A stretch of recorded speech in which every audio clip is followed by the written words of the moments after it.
over here. 1028 right here in the heart of the RiverBend. 16th day of January. Did I spell your name right? Yes, sir, you did. I forgot to ask you that. Yeah, Michael Gebben, one of the most energized personalities in Alton, joining me now. How's everything been going for you, man? It's good, man. It's really good. It's good. I've been a little dark here in the last year, but... I noticed that because normally, you're always posting on Facebook. Yeah. Where's Mike? Where's things going? Yeah, well, it's been quite a journey. I mean, most recently, I could sit here. I told you, I said, we only got 15 minutes. We'll see what happens. You feel it out. All right. Well, feel it out. It's already been 15. No. But yeah, a lot of people may or may not know the story, owning a video production company here, and I really ran that from in high school. Junior in high school is kind of when I semi-officially started. Then right out of high school, I moved over to the Old Lock Floral and was there for a couple of years, and then moved down where the Brown Bag Bistro is now. Right. And sold that to Chris Veloff in 2015. And, made pretty much 98 to 100% of my income from video from high school all the way till March of 2020 when COVID hit. Wow. And during that time, around 2010 and 11, had a lot of success, was being featured in magazines, was traveling for some speaking and video conferences, was getting asked to do mentorship, and I got paid for the very first time in 2010 in October. Some guy paid $1,500, flew in from Texas, spent 2 days with me. I didn't have to have cameras, tripods, hard drives, editing, shooting, traveling, nothing, and I just got to really speak. And that's when the real spark of could I do this? Right. And that was in October of 2010. And what's interesting, and I tell people, I blew past 6 figures in business in video production 2 years out of high school. I was like 20. Wow. But it took that a decade in coaching. And I had more talent, more skills, more connections, more know-how. I had success. Right. And so this journey that I took to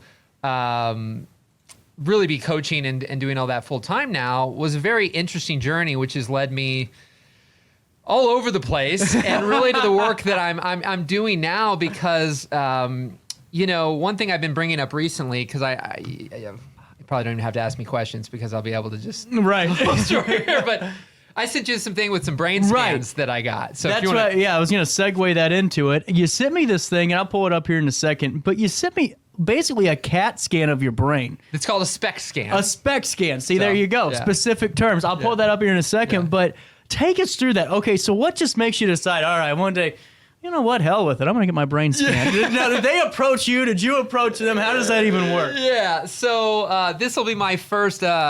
It's my maiden voyage here of actually talking about this anywhere publicly. I have 100% intent of doing it, but I've only sent my private clients, and my closest family really knows anything about this at this point in time. So we get the exclusive. You're getting the exclusive right now. I haven't even done a Facebook post about it. I think I did a thumbs up saying I'm going to share some brain scans. You did? Soon. Okay, I did remember that. That's the only thing I've said.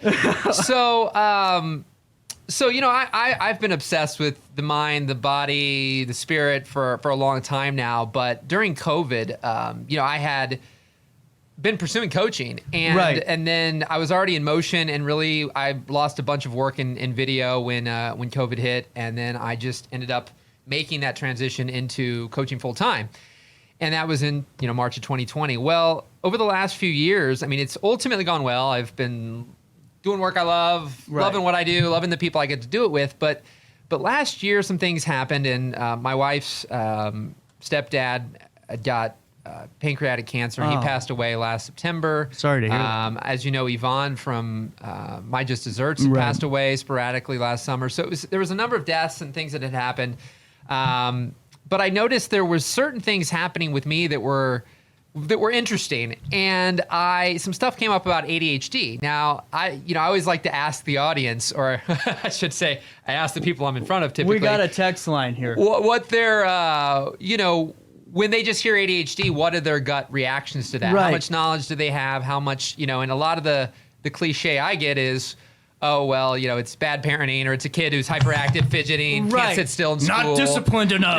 Smack him around. Yeah, that's right. So, I've had people say with my energy that some things about ADHD all the time. here and there, Get it too. But I that was it. It's kind of like one of those things. I just had my stereotype around it, ignored it. But then some stuff started to come up, and I dug into it really hardcore, and a lot of my life really made a lot of sense. And so this Amen Clinics, you can see in the top. We're going to transition this now. This is actually a scan. You guys are going to see it now of your brain. So let's exit studio mode here. We'll zoom in and tell us what some of this means. Perfect. So the left is not my brain. That's a supposed healthy SPECT scan. So that's not mine. Now, both of these are what's considered baseline. So this is at relaxation or when you're kind of in the zone, just normal day to day. And so mine's on the right. So as you can see, right here, everything from the bottom of the brain, like that left picture, the bottom's kind of similar. Where the red is, that's blood flow.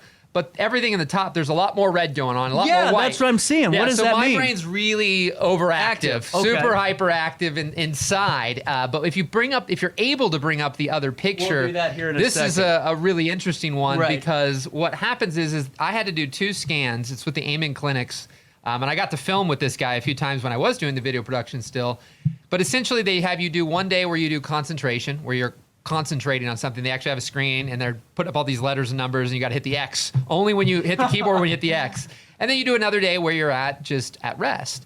And so if you're able to pull it up, what you'll end up seeing here shortly is that it's like glasses. So there's people out giving advice who I would say have 20/20 vision, and they're telling people. Is this the second one right here? Perfect. Okay, yep. So I'll bring that up in just a second. So there's people with 20/20 vision who are telling people who need glasses that they don't. Right. But it's a metaphor, but there's an ignorance there that they don't know about glasses. Right. So they keep telling somebody, oh, you don't need that, just do this, just do that. Right. So I had certain clients that I was struggling with this. So basically, a lot of my video career, I always had people around me. There's a guy named Ryan Hanlon who I hired back in 2011, 2012. My business doubled 2 years in a row, but I always had support, but it wasn't on purpose. It was just kind of happened accidentally. Right. And the last few years, I had less of that support with my coaching business. And so, we all have to do certain things in business if you're going to run a business. But basically, the left one is my brain. So both of these are my brain now. But the left, you notice there's not too much red in that one. Yeah, what is that? Well, that's basically my brain goes almost dead when I'm doing more details, organization, computer stuff, things I don't like to do, things I don't want to do. And so, a lot of people will tell people at times to try harder. But I joke, if you've ever heard of a DISC assessment, there's a D line, which is the dominant line. Okay. And if that line is above 50, you could imagine, let's say it was in an 80, it's like a Ferrari engine. But too many people, their line's below 50, and they don't have a Ferrari engine. So what happens is there's people who sometimes tell people to try harder, do harder, but it's like telling a person with a Toyota Yaris to drive faster on a Formula One racetrack. They can't do it. Whoop. Be careful there. Sure, bro. Come on. So they can't do it. And so for me, there was these aspects. It wasn't an intellect problem. It wasn't a lack of knowledge or experience or competence, but there were certain things that no matter what, I just wasn't getting myself to do. Makes sense. And so I go to the extreme. And one thing real quick that I'll end with this, and you asked me a question, is one thing Dr. Amen says is a lot of different professions, including mechanics, will get underneath the hood and look at something. They won't just knock on the end of it. And so when it comes to psychiatry, a lot of times what happens is with like ADHD, OCD, these different things, is that they will essentially just ask a series of questions. And then you go, oh, you have ADHD. Right. And then they give you 5 milligrams of Adderall. And the thing is there's 7 different types of these brains that aren't all here. But what can happen is so if my brain on the right is how mine is, somebody else could have, let's say by default, so those one's at concentration and one's when I'm relaxation. So the one on the right's relaxing, the one on the left's concentrating. But let's say that those were both baseline. Those were both the relaxation one, and one looks like the one on the left and one looks on the right, but they both get asked the same series of questions. They both say you have ADHD. They both give 5 milligrams of Adderall. The reality is one is going to have serious problems and one won't.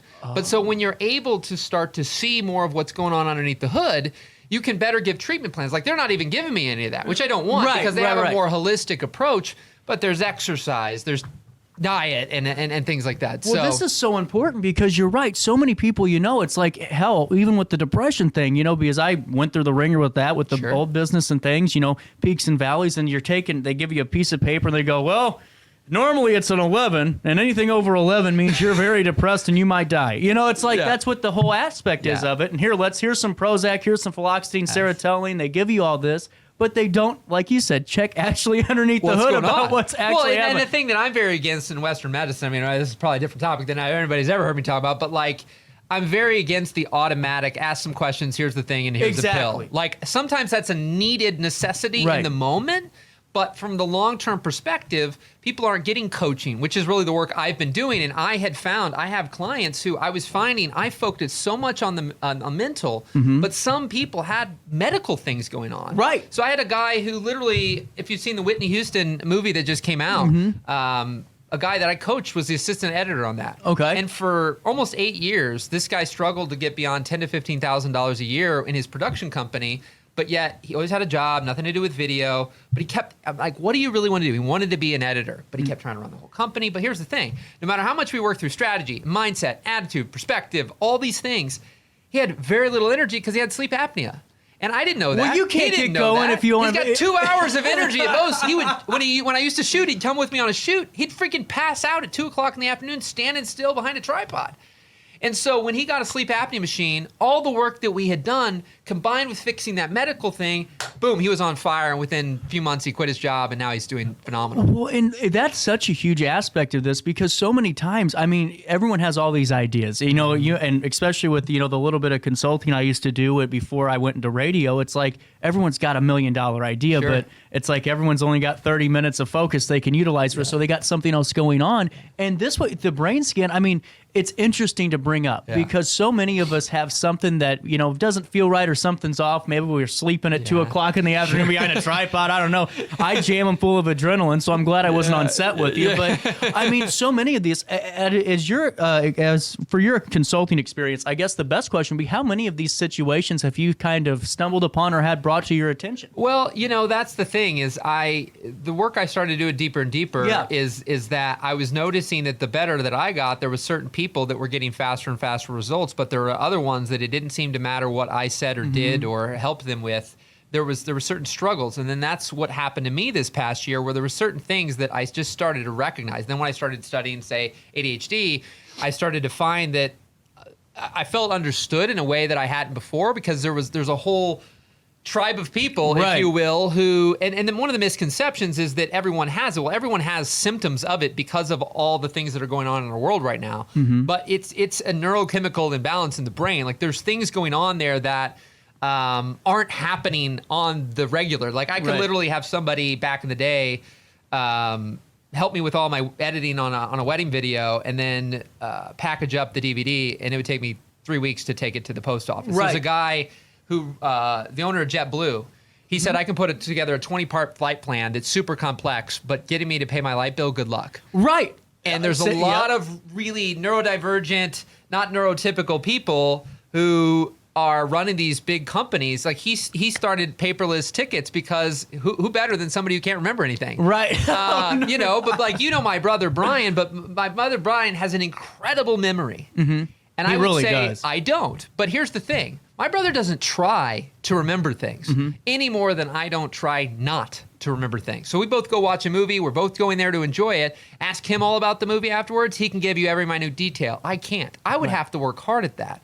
So what we've got to realize, and a lot of the work I do, is helping people figure out, what are those things worth battling? What is the thing where you're a fish and you're learning from birds, and you need to really collaborate with somebody in the sky who can fly, rather than trying to become the bird, because you'll just be floundering around for what could be years and years and years. Well, and I think that's a huge conversation too, or a huge topic, because so many times that's when you get a lot of these people that become hateful, deceitful, because they look and they're 20 years into it going, what the hell? All these young kids are coming up just kicking my butt. I've been doing this for 20 years. I'm only have the same 3 clients or 4 clients. And then all of a sudden, the reality of, maybe I didn't do enough sets in. And then all of a sudden everything changes. Well, go ahead. Yeah, no, it's okay. You can interrupt me. It's just, to me, that's where I think there could be a bigger conversation, because you have all these people that have these wonderful ideas, but there's always that one little thing that it could be one little. Well, because there's a concept by a guy named Dan Sullivan, and he talks about who, not how. And this idea that all the way through school, you're taught how to do everything, and you need to learn how to do things. In fact, in school, if you're good at math and I'm not, and I say, CJ,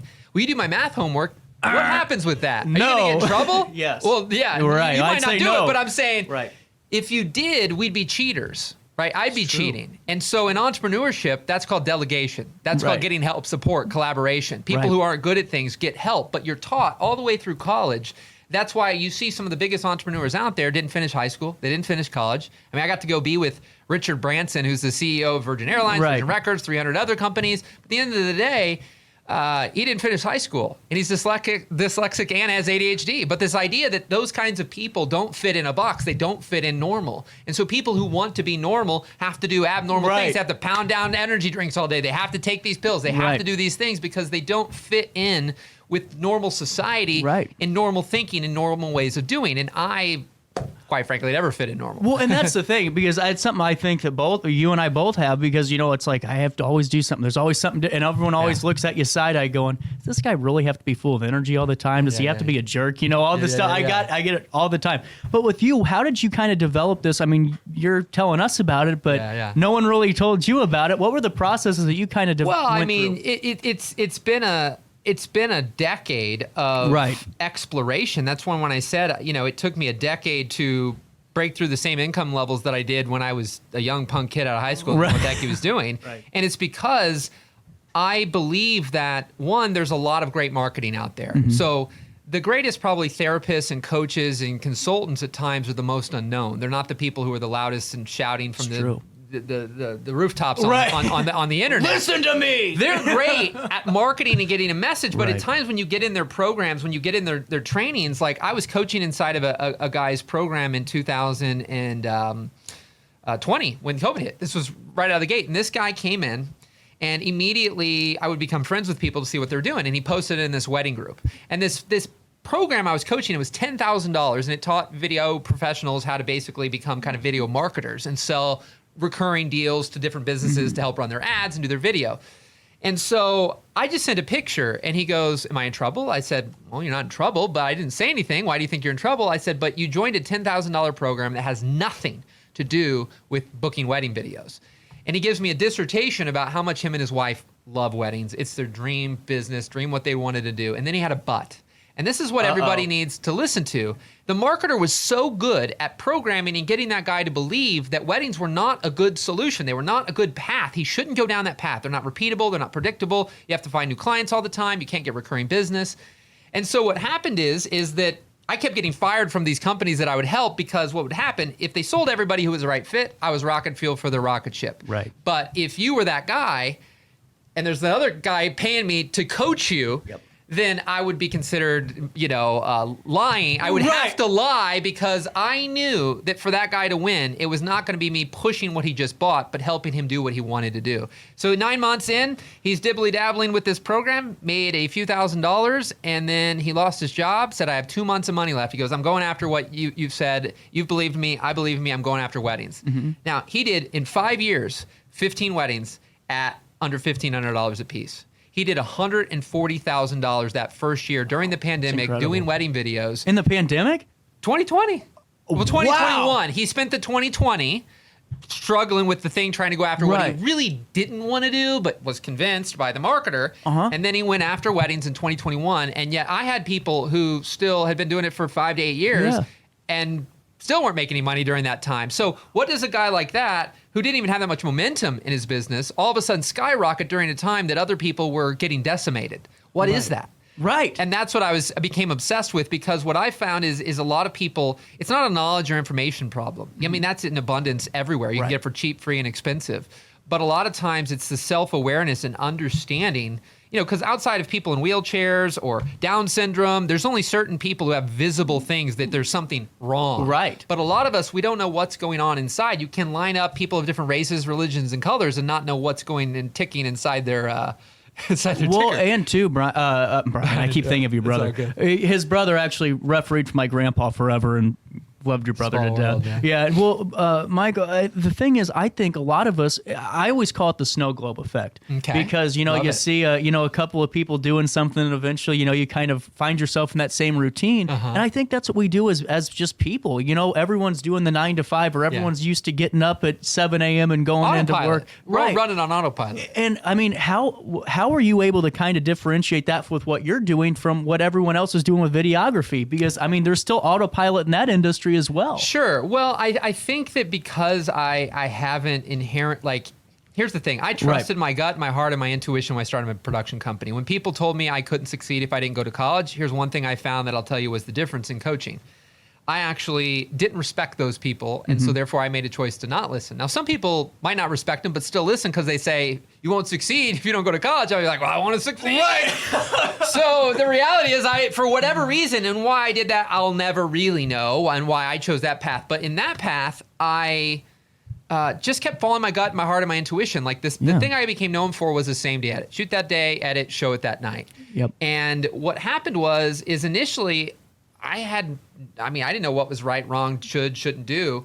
But I started doing it. But then I started seeking out support. What should I charge? What should I do? Started getting feedback, and people said, well, don't do it for free, and don't do this, and don't do that. Well, I didn't have the confidence or the conviction to believe in this offer. So when people questioned me and doubted me, I already doubted myself. Right. And it was hard to sell. But I thought something inside of me said, well, if I can't convince them, I know when I've done it, I love it, and the people love it. So I'm going to do it anyways. Against everyone who was giving me advice's, wisdom. Right. Well, in coaching, I started to have the Tony Robbinses of the world that I got to be around discouraging all the moves that I wanted to make. And yet I respected these people. So I started to think, well, they know better, they're smarter, they're wiser, they're more successful, they make more money. Maybe I should listen. Right. And over a decade, I started to lose trust in self, in my gut, my heart, my intuition, and didn't follow my internal GPS, if you will, but started to look for everyone else to tell me what I should and shouldn't do. Whereas I didn't do that in the beginning of my career. I did a little bit of it, but I still followed a lot more my heart, my gut than I did, everyone else. So anyways.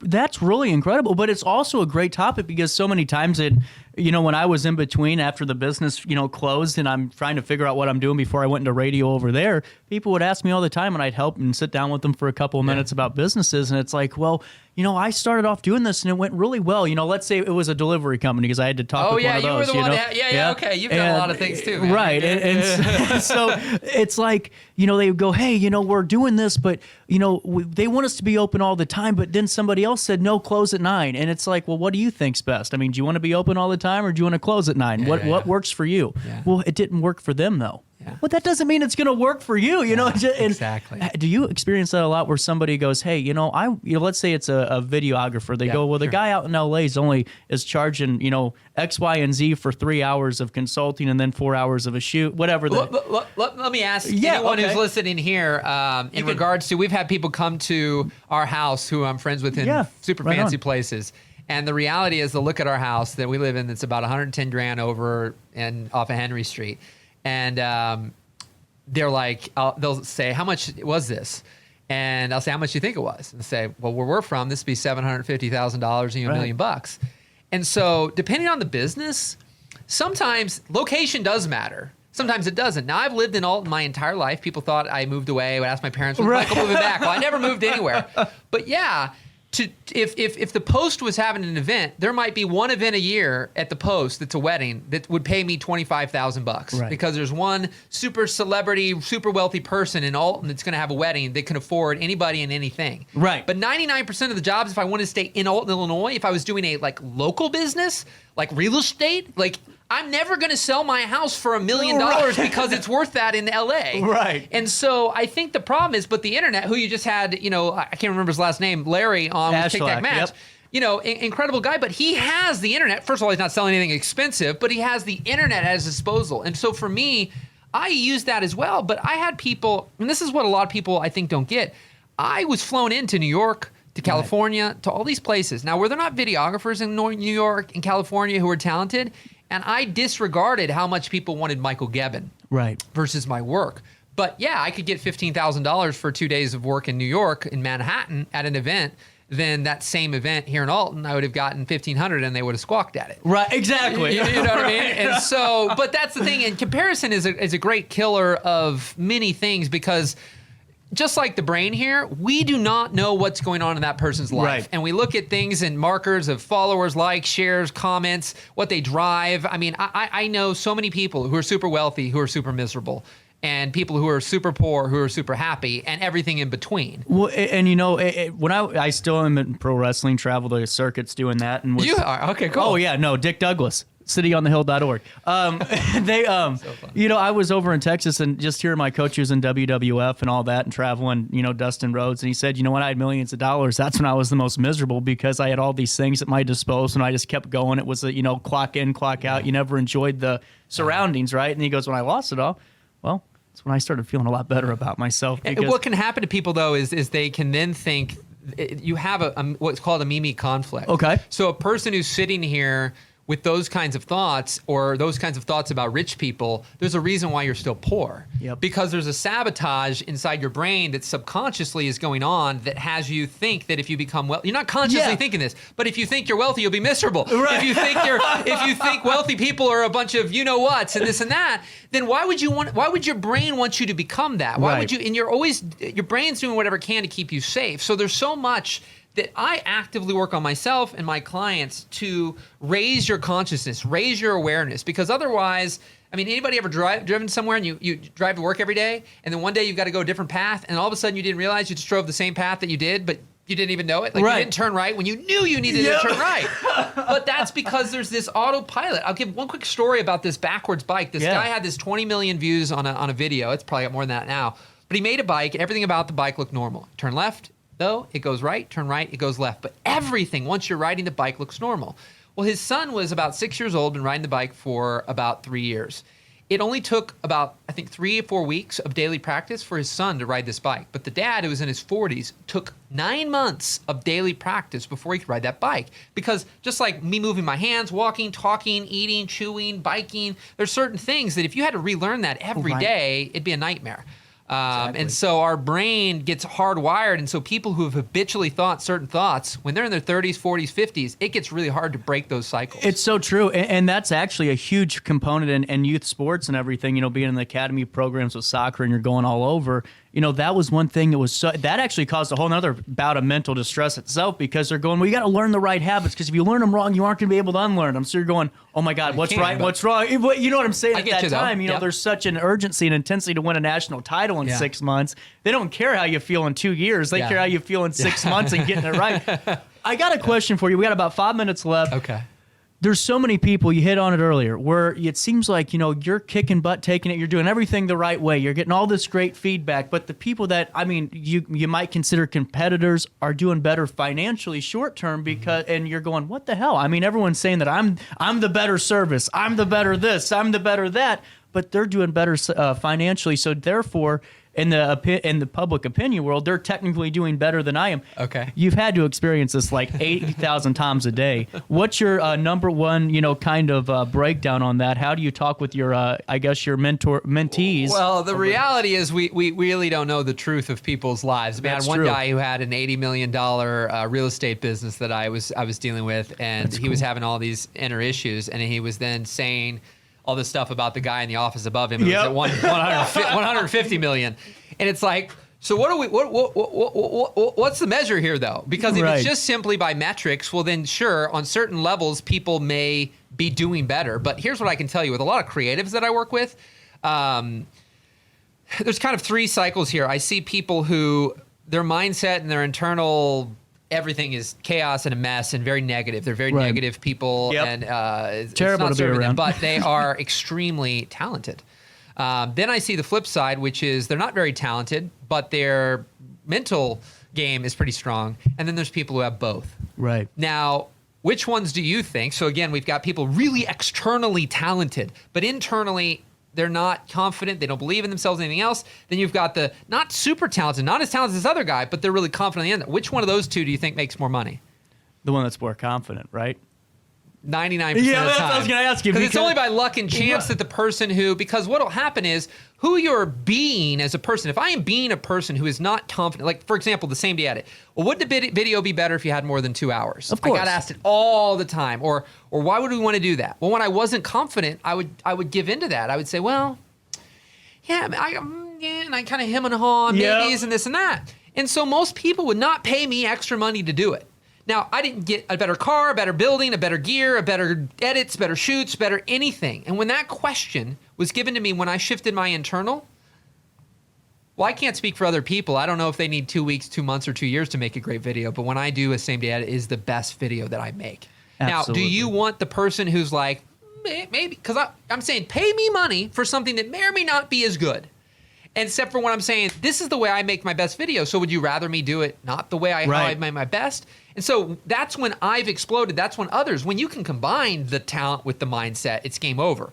But over and over again, I have had people that I have been ready to see their, say, video work even. And I work with more than just videographers now. But like I've seen their video work and the way they talk about themselves, the money they're making, I am expecting to see mediocrity in their work. Yeah. Because they're not doing well.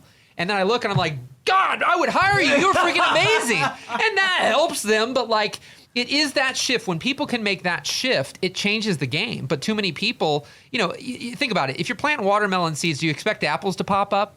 No. And the reality is when you tell yourself, I can't, that's not going to work, I'm not good enough, blah, blah, blah, blah, blah, and all this stuff's negative, but people are expecting abundance. Yep. And it's not going to come from that kind of attitude and perspective. You're absolutely right. Michael, it's been fun talking with you, man. We'll have you on again, all worked up at 10:59 tomorrow. We got a great show, so I hope you join me live at 9. And on that note, well, there's nothing left for me to tell you. Then have a great day and try your best to stay out of jail.